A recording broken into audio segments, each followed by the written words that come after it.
Reverend Isaac Christ chapel का वरिष्ठ प्रचारक है। वो एक उत्तेजित प्रचारक है जो परमेश्वर का वचन पवित्र आत्मा से भरकर प्रचार करते हैं। अब आप उनका संदेश सुन रहे हैं जिसका शीर्षक है Immanuel. Well, this morning I have a message to bring to you which I have titled Emmanuel. आज सुबह मेरे पास आपके लिए एक संदेश है जिसका शीर्षक है Immanuel. I want you to turn with me please in your Bibles to Isaiah chapter 7 and we're going to read verses 13 and 14 please. अपने बाइबल में मेरे साथ आइए यशाया 7वां अध्याय और हम पढ़ने जा रहे हैं वचन 13 और 14। And he said, Hear ye now, O house of David, is it a small thing for you to weary men? But will you weary my God also? Therefore the Lord himself shall give you a sign. Behold, a virgin shall conceive and bear a son, and shall call his name Emmanuel. तब उसने कहा, हे दाऊद के घराने, सुनो, क्या तुम मनुष्यों को उकता देना छोटी बात समझकर अब मेरे परमेश्वर को भी उकता दोगे? इस कारण प्रभु आप ही तुमको एक चिन्ह देगा। सुनो, एक कुमारी गर्भवती होगी और पुत्र जनेगी और उसका नाम इम्मानुएल रखेगी। Now God began to speak through the prophets, promising that a Redeemer would come and who would break Satan's dominion and restore to man his lost dominion. अब परमेश्वर अपने भविष्यद्वक्ताओं के द्वारा वादा दे रहे थे कि एक उद्धारकर्ता आएगा जो शैतान का प्रभुता तोड़कर मनुष्यों को उसका खोया हुआ प्रभुता वापस देगा। And here in Isaiah we find that Isaiah begins to speak about a daughter of David who would give birth to that promised Redeemer 750 years before the actual event took place. और यहाँ यशाया के पुस्तक में हम देखेंगे कि यशाया बातें कर रहे थे दाऊद के पुत्री के बारे में जो उस वादे के उद्धारकर्ता को जन्म देगी, इस घटना के होने के 750 साल पहले। Now Isaiah said that it would be a sign that God would give. अब यशाया कह रहे थे कि यह परमेश्वर के द्वारा दिया गया एक चिन्ह होगा। Now what will that sign be? अब यह चिन्ह क्या होगा? A virgin shall conceive and bear a son, and it shall happen in a supernatural way. एक कुमारी गर्भवती होगी और एक पुत्र जनेगी और यह एक अलौकिक रीति में होगा। Now, it would happen not like it quite happened for every other person. Now, in the case of every other human being, the Bible tells us in accordance to Romans chapter 5 verse 12, that every man is born into this world inheriting the sin of the first man, Adam. Why? Because everyone born into this world is born of man's seed. अब यह ऐसा होगा नहीं जैसे सामान्य रीति में हर व्यक्ति के साथ होता है। अब बाइबल हमें रोमियो 5वां अध्याय वचन 12 में यह कहता है कि हर मनुष्य जो इस दुनिया में जन्म लेता है वह आदम से पाप का अधिकार लेकर जन्म लेता है। क्यों? क्योंकि हर मनुष्य जो इस दुनिया में जन्म लेता है वह मनुष्य के बीज से होता है। God said, when this child is born, the birth of this child will be supernatural for one, but it will also be a sign that something apart from the natural has taken place.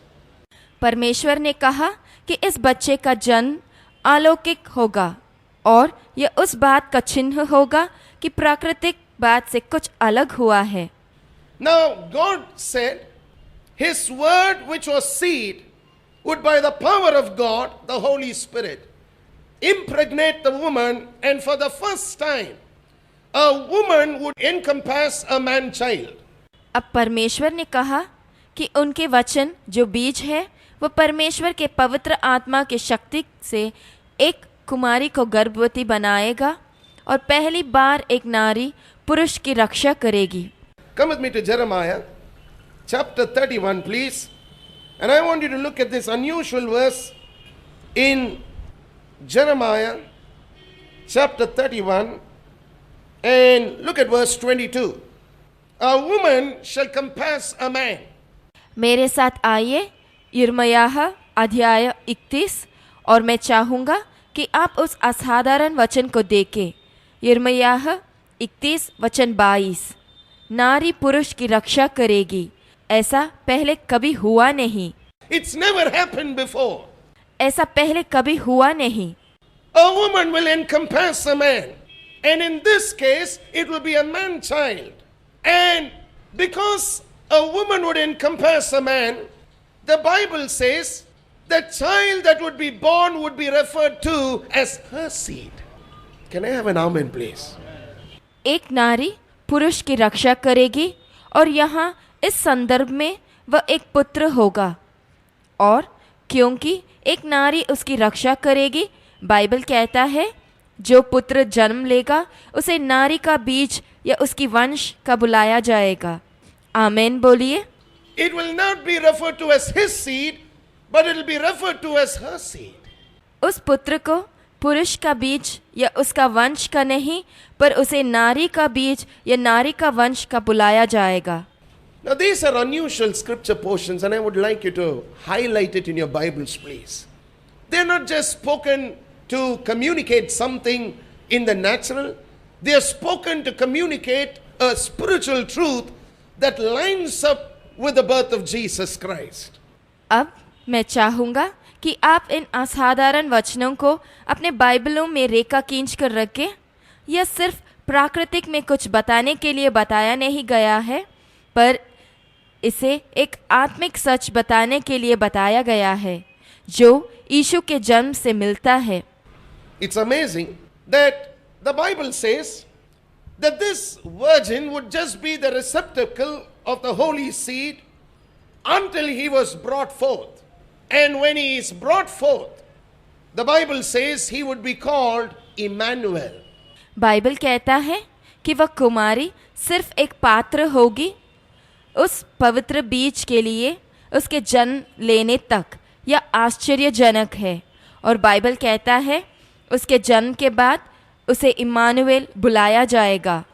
Now this is most important, that God never leaves the naming of his seed to man. He always names his seed.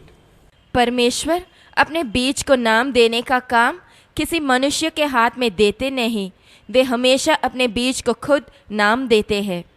Now the most amazing thing is this. God understands perfectly the power of the seed. He knows exactly, as the creator of the seed, what the seed must accomplish. So what does God do? He doesn't leave the naming of the seed to man. He gives man a seed, but he names the seed as well. And here Isaiah said, the name of the seed of the woman would be Emmanuel, meaning God with us. अब आश्चर्यजनक बात यह है कि परमेश्वर बीज की शक्ति के बारे में अच्छी तरह समझते थे। वे उस बीज के सृजनहार के नाते यह जानते हैं कि उस बीज को क्या करना होगा। तो परमेश्वर क्या करते हैं? वह उस बीज को नाम देने का काम मनुष्य के हाथ में छोड़ते नहीं। वे मनुष्य को एक बीज देते हैं, पर वे उस बीज को नाम भी देते हैं। और यहाँ यशाया बता रहे हैं कि उस नारी का बीज का नाम इम्मानुएल होगा, जिसका मतलब है परमेश्वर हमारे साथ। Now there are two aspects to the word Emmanuel. The name Emmanuel means God with us, but it also means incarnation. अब इस शब्द इम्मानुएल का दो अर्थ है। उस नाम इम्मानुएल का एक अर्थ है परमेश्वर हमारे साथ, दूसरा अर्थ है अवतार। Now, when you look at it like this, there are specific things that God believed that Emmanuel would accomplish. And this morning, I'd like to talk to you about the four major things that Emmanuel would do for fallen man.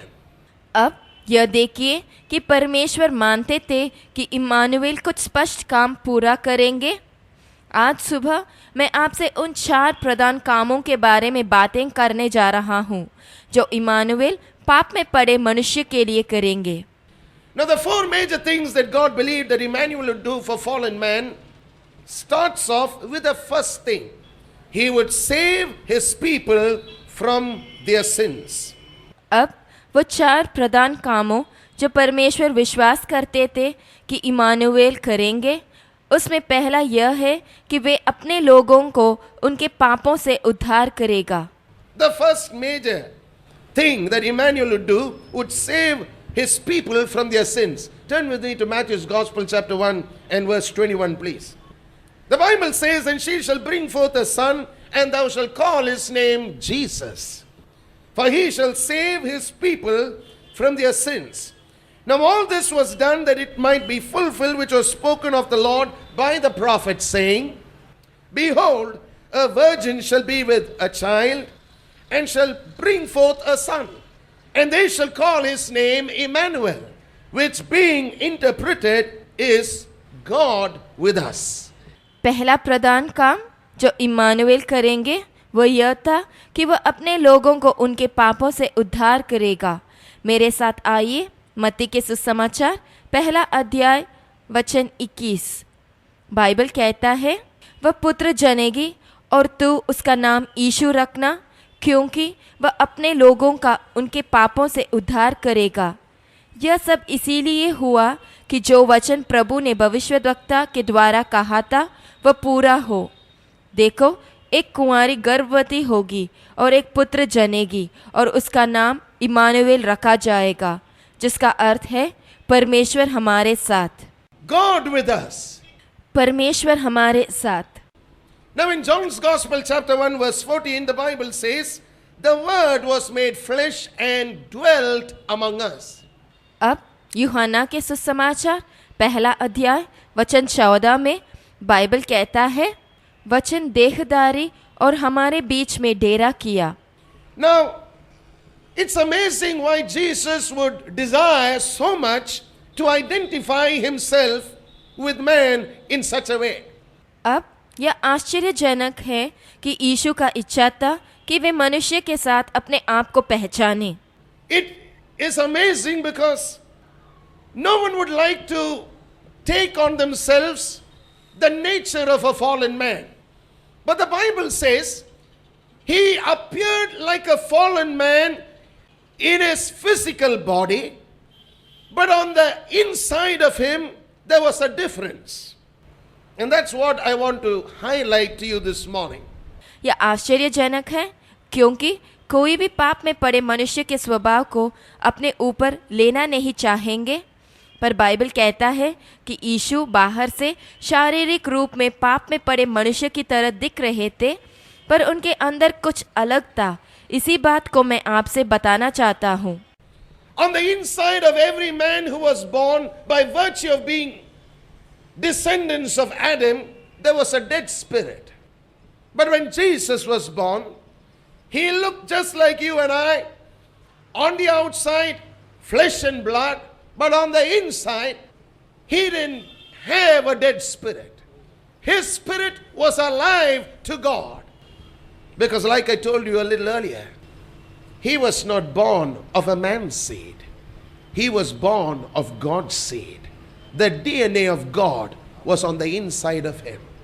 हर मनुष्य के अंदर आदम के वंश के होने के आधार पर एक मरा हुआ आत्मा था, पर जब यीशु ने जन्म लिया तो वे बाहर से हमारे जैसे दिख रहे थे, मांस और लहू, पर उनके अंदर वह मरा हुआ आत्मा नहीं था। उनके आत्मा परमेश्वर के लिए जीवित था, क्योंकि जैसे मैंने आपसे कुछ देर पहले बोला, वे मनुष्य के बीज से जन्म लिए नहीं, पर परमेश्वर के बीज से जन्म लिए। उनके अंदर परमेश्वर का डीएनए था। Now, the Bible tells us that on the cross at Calvary, a divine exchange took place. 2 Corinthians 5:21 talks about it. अब बाइबल कहता है कि क्रूस पर एक दैविक अदला बदली हुआ, जिसके बारे में 2 कुरिन्थियों 5वां अध्याय वचन 21 में बताया गया है। A sinless man was made sin so that sinful men could become righteous. जो पाप से अज्ञात था, उसी को उसने हमारे लिए पाप ठहराया कि हम उसमें होकर धार्मिक बन जाएं। He was made sin on the cross. He had not sinned. His spirit was alive to God.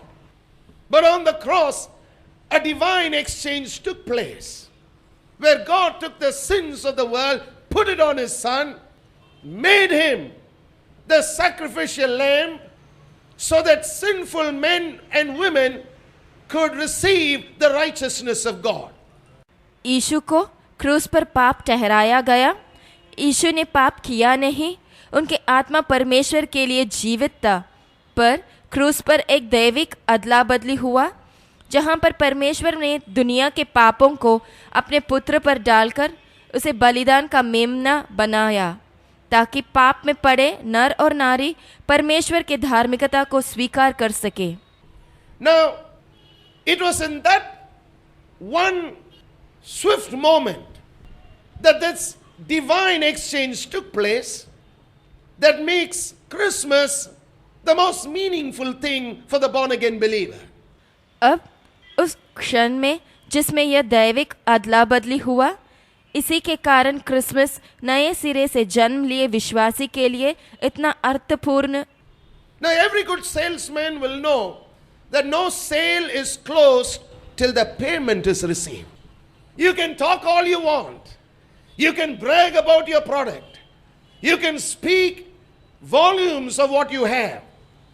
Someone may take it in their hand, they may look at it, turn it around, but the sale is not closed till the exchange takes place, till money changes hands. अब हर अच्छे salesman को यह मालूम होगा कि किसी वस्तु का बिक्री पूरा नहीं होता जब तक उसके लिए पैसा दी जाती है। आप अपने वस्तु के बारे में बहुत कुछ कह सकते हैं, बता भी सकते हैं, कोई उस वस्तु को अपने हाथ में लेकर उसको देख सकते हैं, पर उस वस्तु का बिक्री तब तक नहीं होता जब तक उस वस्तु के लिए पैसा हाथ बदलती है। जब तक उस वस्तु के लिए पैसा का अदला बदली होता नहीं, तब तक उस वस्तु का बिक्री नहीं होता। He has not sold his product really. But when there is that exchange that takes place, my friends, the deal is not only struck but completed. Christmas would mean nothing if Jesus didn't go to the cross, my friends. If Jesus did not go to the cross and be made sin on our behalf, Christmas would be a meaningless event today. I mean, you and I wouldn't have been even celebrating it. पर जब पैसे का अदला बदली होता है तो वह वस्तु पूरी तरह बेच दिया गया है। मेरे दोस्त, क्रिसमस का कुछ अर्थ नहीं होता अगर यीशु क्रूस पर चढ़ते नहीं। अगर यीशु क्रूस पर चढ़ते नहीं और हमारे लिए पाप ठहराए गए नहीं तो आज क्रिसमस एक अर्थहीन घटना होता। इसका मतलब है कि आप और मैं उसे मनाते भी नहीं। But when that exchange took place, where a sinless man became sin, so that sinful men could become the righteousness of God, Christmas took on a new meaning altogether. Hallelujah. Now, you and I know why God came to this world. Now you and I know why we worship Him as Savior and Redeemer. पर जब वह अदला बदली हुआ, जहाँ पाप से अज्ञात मनुष्य को पाप ठहराया गया ताकि पाप में पड़े मनुष्य उसमें होकर परमेश्वर की धार्मिकता बन जाए, क्रिसमस ने एक नया अर्थ ले लिया। हालेलुया। अब आप और मैं जानते हैं कि परमेश्वर इस दुनिया में आए क्यों। अब आप और मैं जानते हैं कि हम उनको उद्धारकर्ता और छुड़ाने वाले मानकर उनका आराधना क्यों करते हैं। It became a living revelation to the believer that Christmas is important. Often people have a question. They say if you're a believer, you shouldn't celebrate Christmas. No.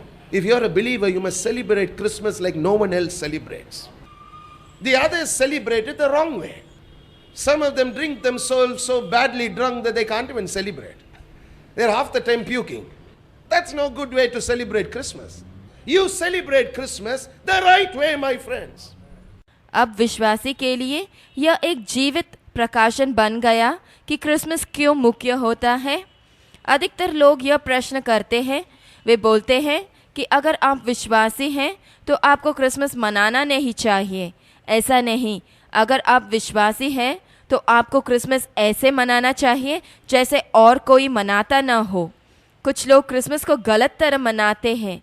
कुछ लोग इतने पीते हैं कि वे क्रिसमस मना नहीं सकते, सिर्फ उल्टी करते रहते हैं। यह क्रिसमस मनाने का अच्छा तरीका नहीं है। आपको क्रिसमस ठीक तरह मनाना होगा मेरे दोस्त। Be bold about the one who saved you from your sins. Hallelujah! आपके पापों से आपको जिसने उद्धार किया, उनके लिए हिम्मत से रहिए। Hallelujah. So the first thing you see Emmanuel coming to do is to save his people from their sins. तो पहली बात जिसके लिए इम्मानुएल आए वह है अपने लोगों को उनके पापों से उद्धार करने। The second thing, sonship would be restored. दूसरी बात, मनुष्य को फिर से परमेश्वर के संतान बनाने। Isn't it amazing that there's always the craving to be someone who belongs in the heart of every man? Every man wants to belong. Why do you have someone going through peer pressure? Because they want to belong to a group. Now, every man who's born into this world is born with that one God-given desire on the inside of him to belong. Because God wants you to belong to family. Can I have an amen, please? यह आश्चर्यजनक है क्योंकि हर व्यक्ति के हृदय में एक लालसा होता है किसी का बनने और होने के लिए। हर मनुष्य किसी का होना चाहता है। कुछ लोग क्यों दबाव महसूस करते हैं जिसे हम पीयर प्रेशर बुलाते हैं, क्योंकि वे किसी वर्ग का हिस्सा बनना चाहते हैं। अब इस दुनिया में जन्म लिए हर व्यक्ति के अंदर यह एक इच्छा होता है जो परमेश्वर का दिया हुआ है कि वे किसी का बने, क्योंकि परमेश्वर चाहते हैं कि आप किसी परिवार का हिस्सा बने।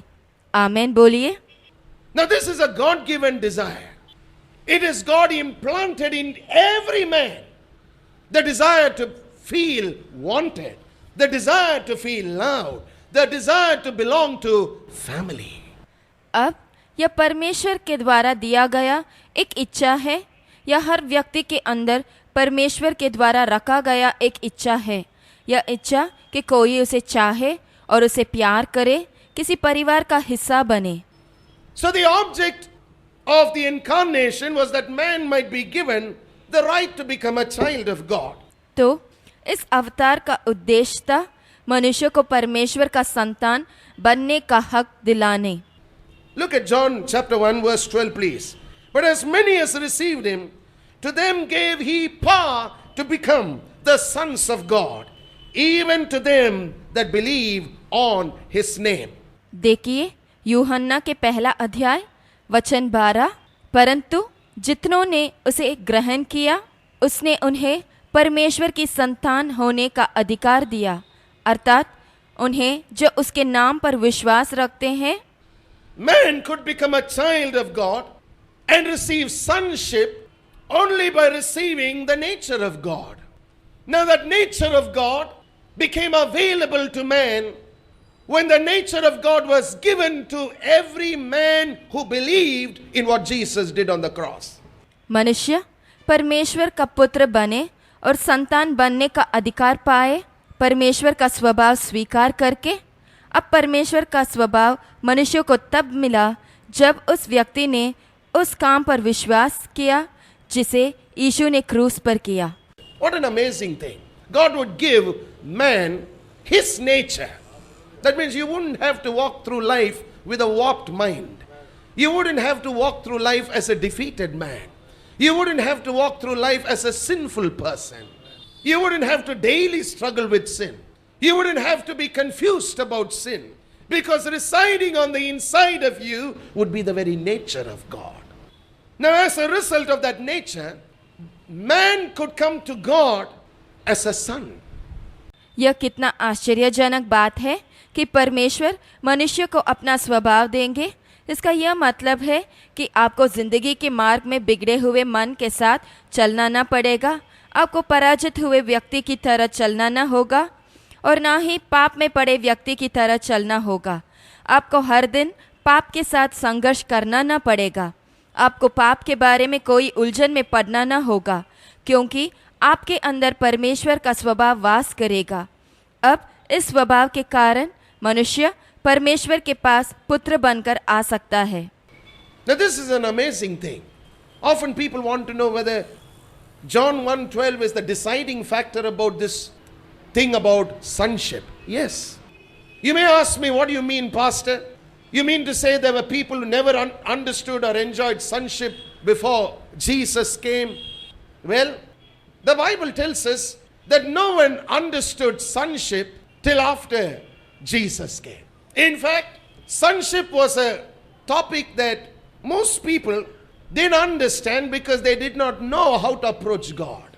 अब यह आश्चर्यजनक बात है, क्योंकि लोग हमेशा यह जानना चाहते हैं कि क्या यूहन्ना 1:12 ही यह निश्चय करेगा कि कौन पुत्र बनेगा।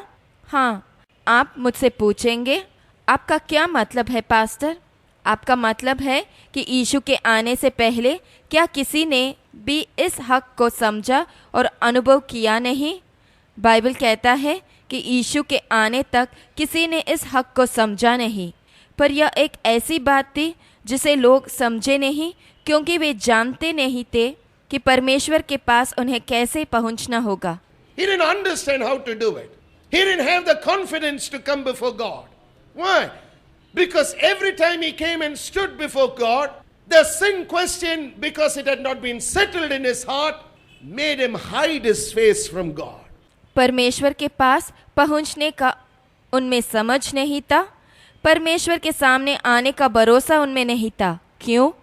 क्योंकि हर बार जब वह आकर परमेश्वर के सामने खड़ा होता तो पाप उसको प्रश्न करता और इस कारण वह परमेश्वर से अपना मुंह छिपाता। Look at Moses before the burning bush. The Bible says when the angel started talking to Moses, Moses covered his face.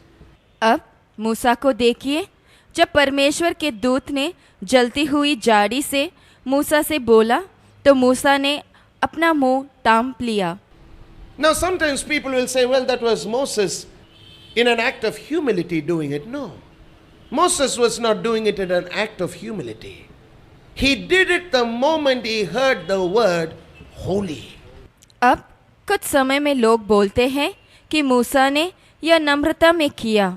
नहीं, मूसा ने इसे नम्रता में नहीं, पर उन्होंने उसे तब किया जब उसने पवित्र यह शब्द सुना। Look at it like this. I belong to a family. You belong to families too. When you go and stand before your father, do you cover your face? Do you wear a parda? Do you stand before him with a covered face and talk to him?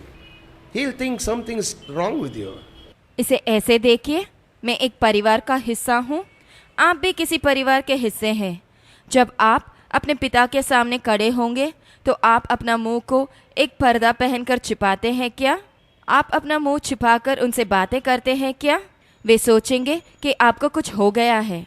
Something is strange. Even if you've blown it bad, when you come and stand before him, you don't stand with a covered face. Why? Because relationship runs far deeper than broken law.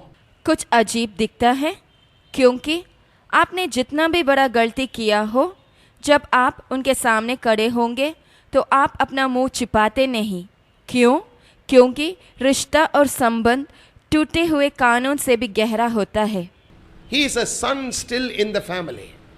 But sonship, please follow, when it is restored, comes with tremendous blessing.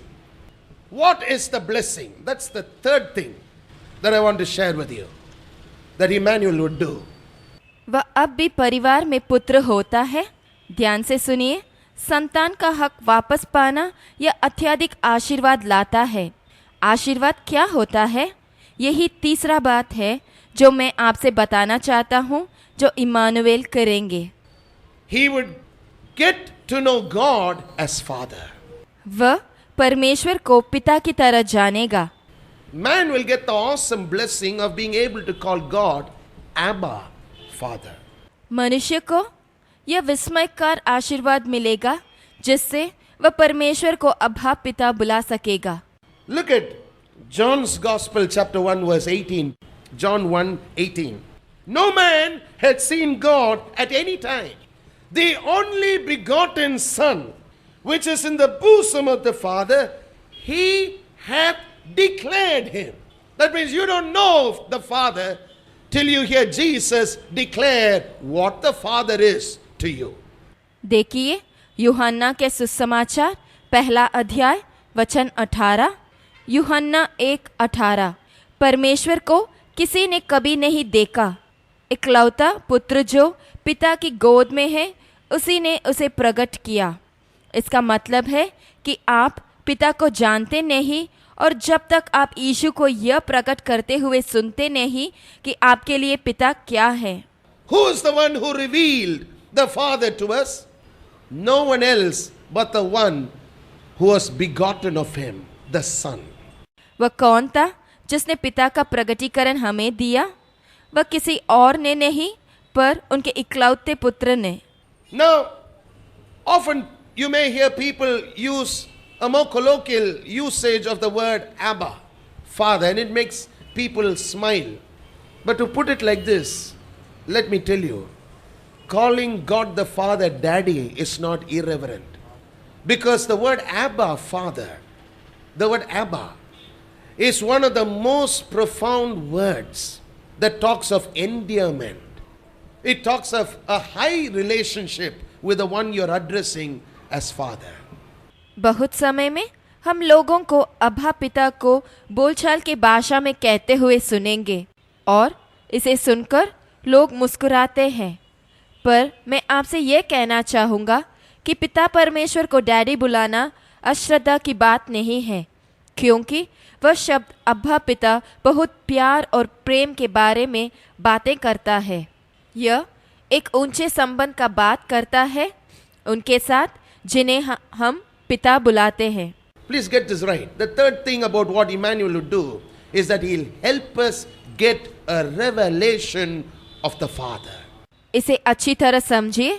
तीसरी बात जो Emmanuel करेंगे, हमें पिता के बारे में प्रकटीकरण पाने की मदद करेंगे। Remember, Jesus was never irreverent with God the Father. But his understanding of the Father was in terms of perfect sonship, not imperfect sonship.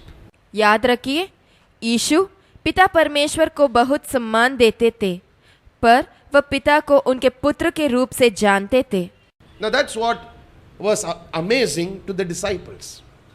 When they heard Jesus pray, it struck them as very strange, because they had never experienced the blessing of looking at Jehovah God and calling him Abba.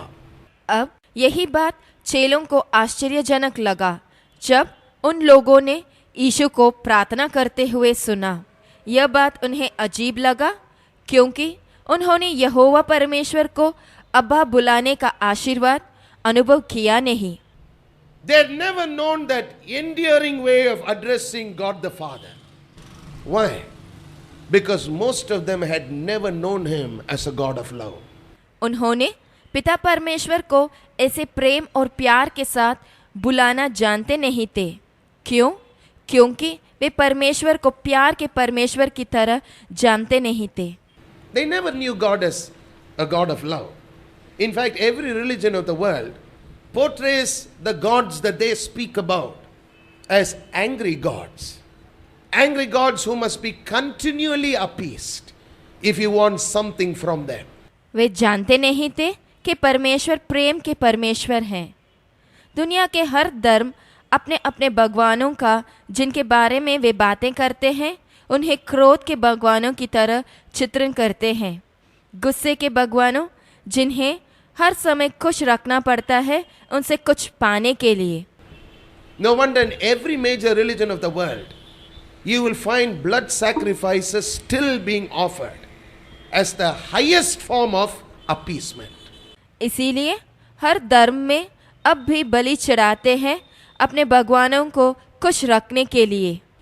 But look at it like this.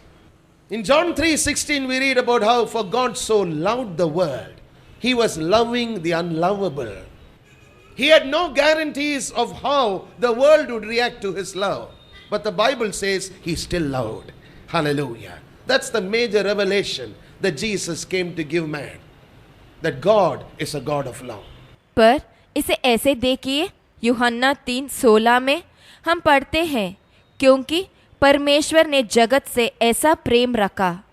वे उन लोगों को प्यार कर रहे थे जो प्यार के योग्य नहीं थे। परमेश्वर जानते नहीं थे कि उनके प्रेम के लिए दुनिया का प्रतिक्रिया क्या होगा, पर बाइबल कहता है उन्होंने फिर भी प्यार किया। हालेलुया। यही सबसे प्रधान प्रगटीकरण है जिसे मनुष्य को देने के लिए यीशु आए कि परमेश्वर प्यार और प्रेम के परमेश्वर है। Now you must understand, the omniscience of God comes to a standstill when the choice of man comes into operation. तो आपको समझना होगा कि परमेश्वर के सर्वज्ञता का गुण वहाँ रुकता है जहाँ मनुष्य का चयन काम करने लगता है। This is a little disturbing truth, but that's the truth. The omniscience of God comes to a standstill when the choice of man comes into operation. यही कड़वा सच है, पर यही सच है। परमेश्वर के सर्वज्ञता का गुण रुकता है जब मनुष्य का चयन काम करने लगता है। Now, remember, every man has a choice. God is omniscient. He believes that you will yield to that love. You'll open your heart to that love. But then there are people who choose not to open their hearts to that love. Does God cease to love? No, He continues to love. But what stops man from enjoying that love is his own choice.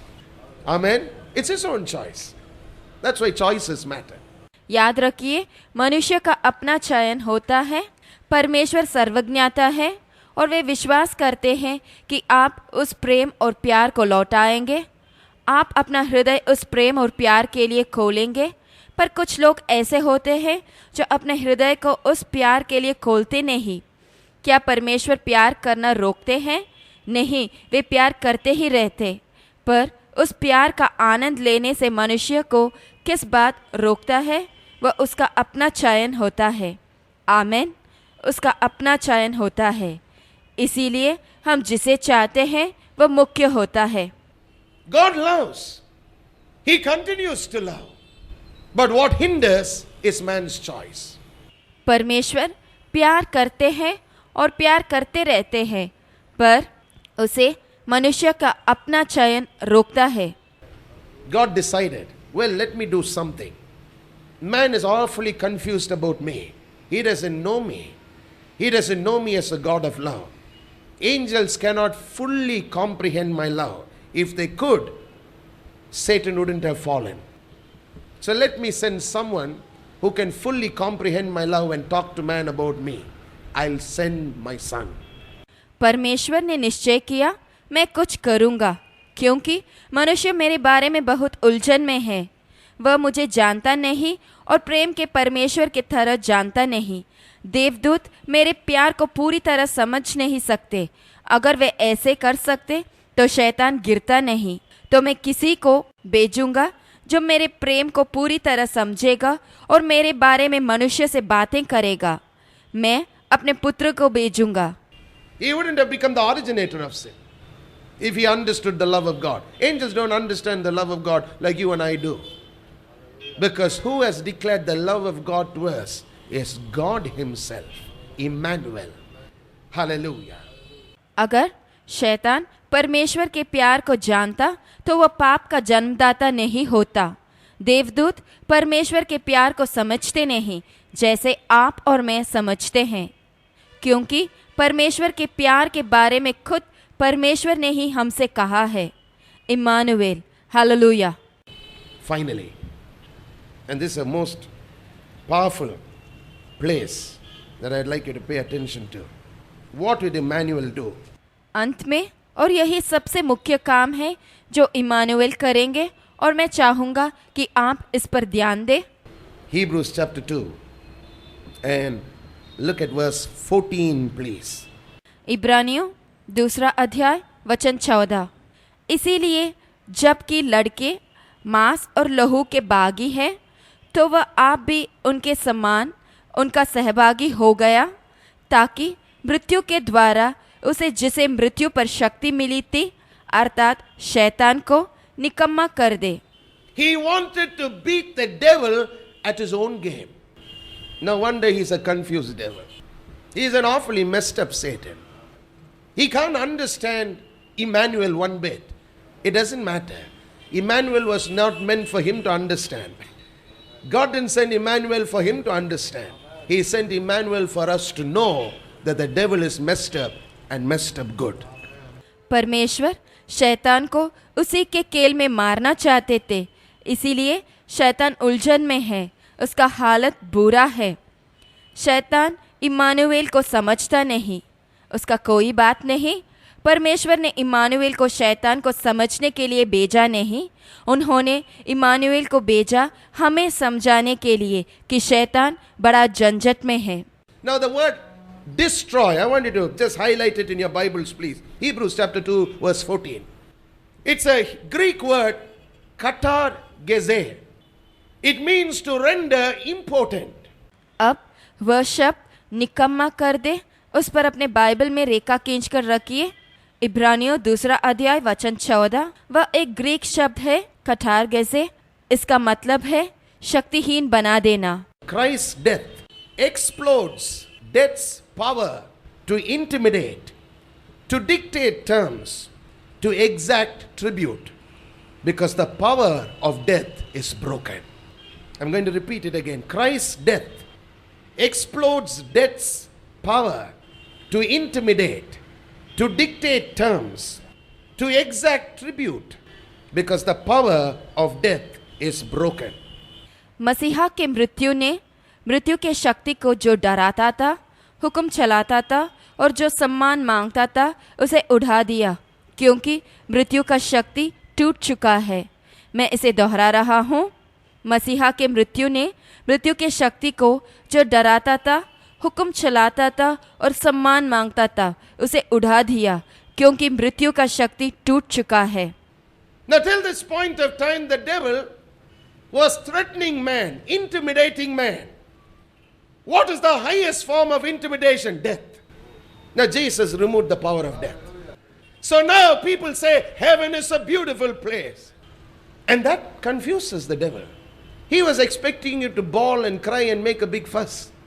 He was expecting you to cringe in fear and be intimidated. अब इस समय तक शैतान मनुष्य को डराता रहा और धमकी देता रहा। धमकी देने का ऊंचा हद क्या है? मौत है। अब यीशु ने मृत्यु के शक्ति को निकाल दिया, तो अब लोग बताते हैं स्वर्ग एक सुंदर जगह है, और इस बात शैतान को उलझन में डालता है। वह सोचता था कि आप झगड़ा करेंगे, रोएंगे और हो हल्ला मचाएंगे।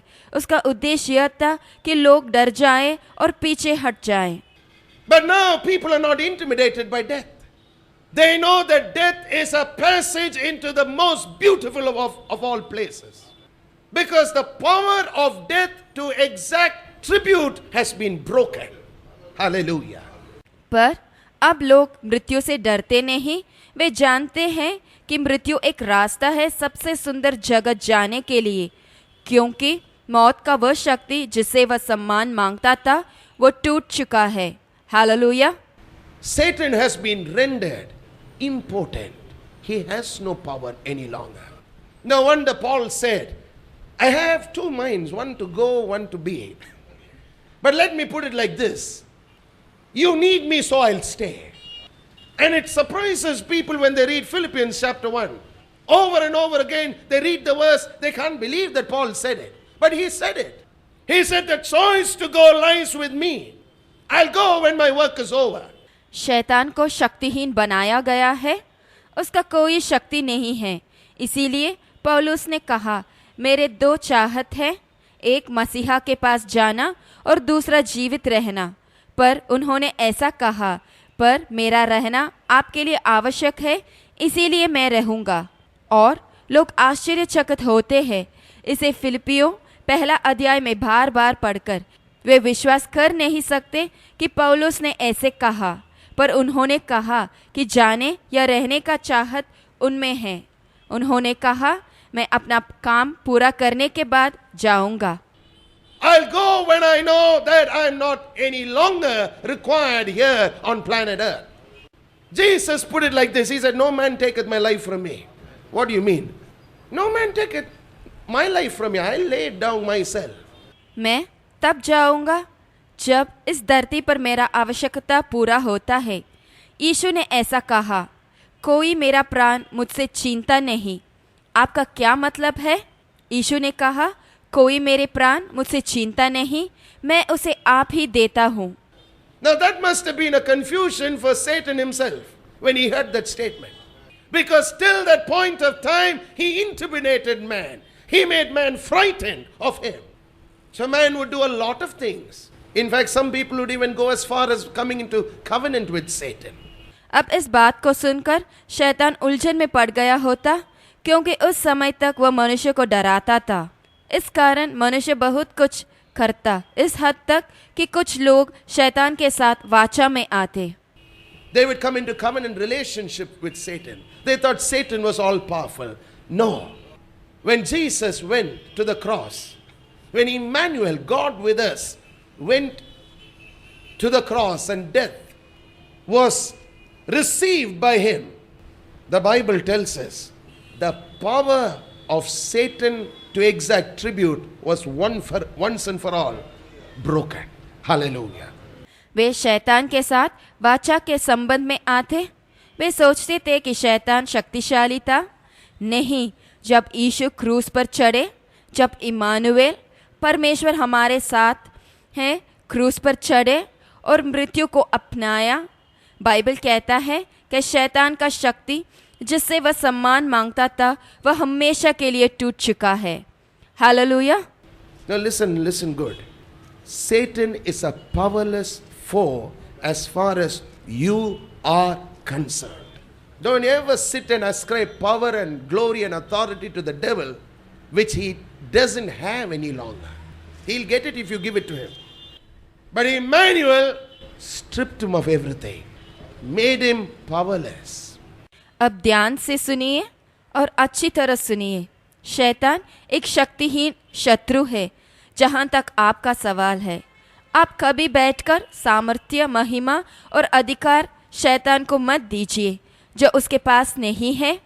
अगर आप उसे यह सब देंगे तो उसे यह सब मिलेगा, पर इमानुएल ने उससे सब कुछ छीनकर उसे शक्तिहीन बना दिया है। There is a translation called the Rotherham's translation. It reads like this, of Hebrews chapter 2 verse 14. In order that through death he might paralyze him that held the dominion of death, that is, the adversary. That means who's the one who's paralyzed? Not you. He's been lying to you. He's been saying, I'll get you. No, you get him. You get him. You tell him, Hebrews chapter 2 verse 14 says, you're the one paralyzed. अब एक और अनुवाद है जिसे रॉदरम्स बुलाते हैं। उसमें ऐसे लिखा है, इब्रानियों 2 अध्याय वचन 14 के बारे में, कि मृत्यु के द्वारा वह उसे स्तंभित कर देगा जिसके हाथों में मृत्यु का सामर्थ्य था। इसका मतलब है विरोधी स्तंभित हुआ, आप नहीं। वह आपसे झूठ बोल रहा है। वह आपसे कह रहा है, मैं तुझे मारूंगा। नहीं, आप उसे मारेंगे। आप उसे कहेंगे। इब्रानियों 2 अध्याय वचन 14 कहता है कि तुम स्तंभित हो गए हो। तुम किसके बारे में बातें कर रहे हो? शैतान को इब्रानियों 2 अध्याय वचन 14 पसंद नहीं है। What are you talking about? It isn't like Hebrews chapter 2 verse 14. But it's written that Jesus destroyed him who had the power of death. We're going to close this morning. Remember today, you have a legal right to use the triumphant name of Jesus against the forces of darkness, and they must bow before that name when you do. पर उसमें लिखा है कि यीशु ने उसे निकम्मा कर दिया जिसके पास मृत्यु का शक्ति था। हम इसके साथ समाप्त करने जा रहे हैं आज सुबह। पर याद रखिए, आपके हाथों में विजेता यीशु के नाम को इस्तेमाल करने का हक है अंधकार शक्ति के विरुद्ध, और उन्हें उस नाम के आगे झुकना पड़ेगा। Remember, the name of Jesus is all powerful. It's not an ordinary name any longer. It's a name which is far above every other name. And the legal right to use that name lies with God's sons and daughters. Lies with you and me. याद रखिए, यीशु का नाम सर्वशक्तिमान है। वह एक सामान्य नाम नहीं है। वह एक ऐसा नाम है जो सबसे ऊपर है, और उस नाम को इस्तेमाल करने का हक परमेश्वर के संतानों के हाथ में होता है। वह आप और मैं हैं। Some people use the name of Jesus as a swear word. Some people who have no relationship with Jesus use that name thinking it's a modern expression. Let me just say Jesus when I stub my toe. My friends, the name of Jesus, when it's on the believer's lips, will change the tide, will turn situations around, will make Satan tremble, because the one who's using it knows that today he is having the all-powerful one on the inside of him, and the no-powerful one is on the outside. Can I have an amen? कुछ लोग यीशु के नाम को गाली की तरह उपयोग करते हैं।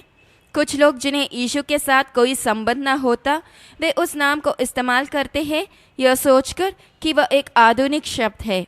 मैं यीशु कहूँगा जब मेरे पैर को ठोकर लगता है। मेरे दोस्त, विश्वासी के मूव में यीशु का नाम सब कुछ बदल देता है, परिस्थिति को भी बदलता है।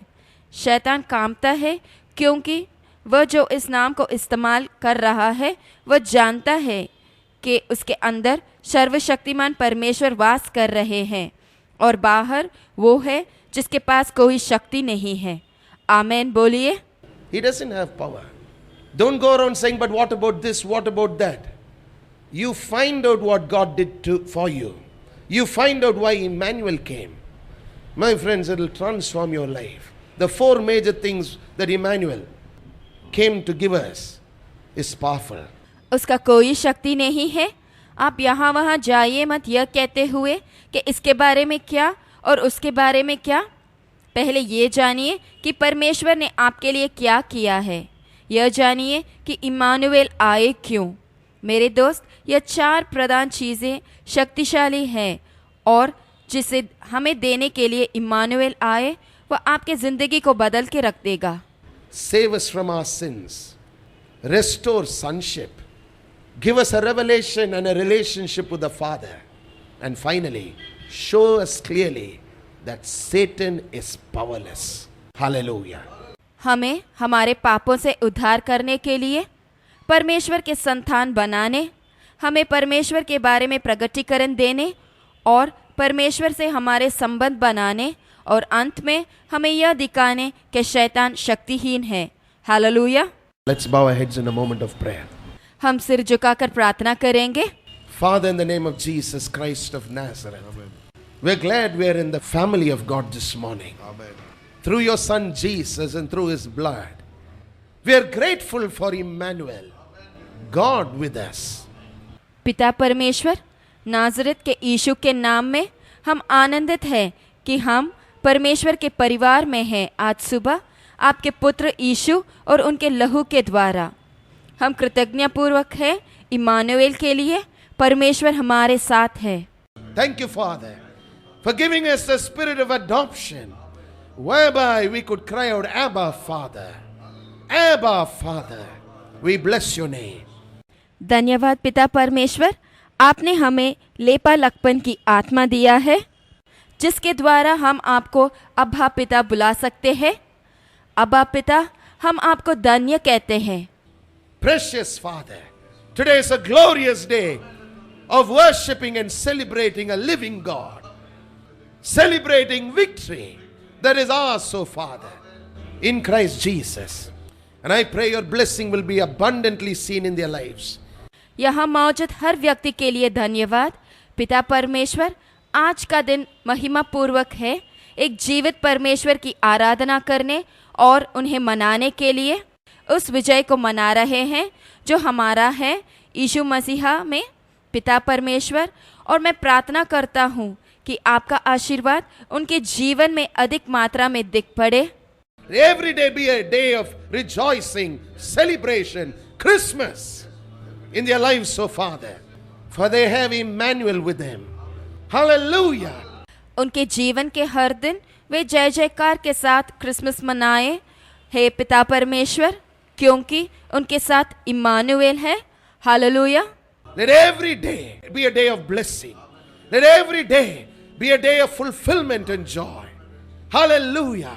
हर दिन आशीर्वाद का दिन बने, हर दिन संपूर्णता और खुशी का बने। Hallelujah. Hallelujah. Hallelujah. We bless your name. Thank you, Father. Great is thy faithfulness. In Jesus' name we pray. And everybody say, Amen and Amen. हम आपके नाम को धन्य कहते हैं। धन्यवाद पिता परमेश्वर, आपकी सच्चाई महान है। यीशु के नाम में हम प्रार्थना करते हैं और सब बोले आमेन, आमेन। Now the blessing of God the Father, the blessing of God the Son, and the blessing God the Holy Spirit rest and abide with each one of us now and until Jesus comes again. Amen and Amen.